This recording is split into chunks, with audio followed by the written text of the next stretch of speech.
Hello.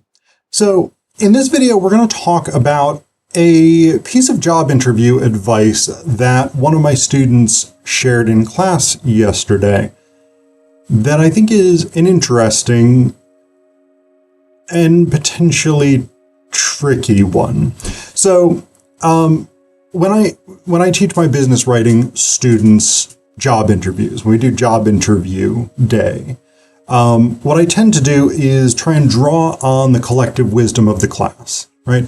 So I break it down into things that should be done before an interview, during an interview, after an interview. And most students in my business writing classes will have had at least one professional interview, one professional job interview. Most of them will have had someone at some point who's given them interview advice, etc., etc. And so we tend to get a lot of suggestions. Sometimes the suggestions are the very standard things, but this one was one that I had never heard before, which was, so one thing that I do recommend and that often students will bring up as advice is, if they give you time to ask them questions, ask them questions. That's a really important fundamental thing for professional interviews. But what this student suggested was to ask them whether there was anything about your materials or application that gave them pause, right? So basically ask them, is there anything about your application that they were concerned about? And the logic behind this is that if they have concerns, then you can address them in the interview and try and get out ahead of that, right? And on some level, that makes really good sense, right? Because often there will be things about an individual applicant that are a concern. And they may not be things that we as individual applicants would ever think about as a potential concern. To give you an example, and I know this because this has come up as a concern, and people have mentioned, other people who have done hiring have mentioned that this might be a concern with my background. All of my teaching experience in university has been at relatively large state schools, usually R1 state schools. And so small liberal arts colleges, community colleges, places like this may be concerned about whether or not I can effectively teach in their smaller class size programs, because there is a difference, right? There's a huge difference between teaching say a literature class of 12 students at a liberal arts college versus a first-year composition course of 24 at a place like Penn State. So that's a completely fair concern.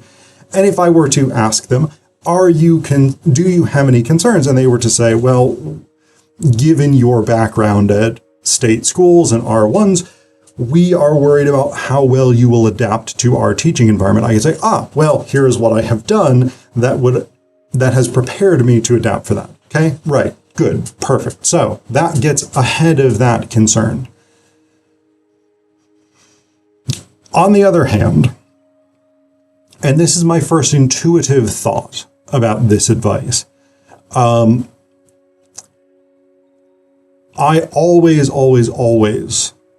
tell students, or anybody who's asking me for job-seeking advice, but primarily my business writing students, because I teach a whole lesson on job documents, I always tell them, do not give them a reason not to hire you. Now, on the one hand, if they already have these concerns, they already have the concerns. You aren't giving them a reason, right? You aren't saying, well, I don't have experience teaching in this type of program, but, so you're not introducing that, right? They already have that anxiety. The problem is, as I see it, if you say, are there reasons that you are hesitant about hiring me?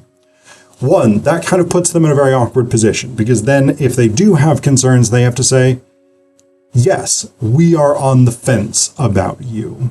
And that's a very uncomfortable position to put an interviewer in, right? They often don't necessarily want to sort of reveal how the sausage is made, right? They don't really want to pull back the curtain. You got two different metaphors there.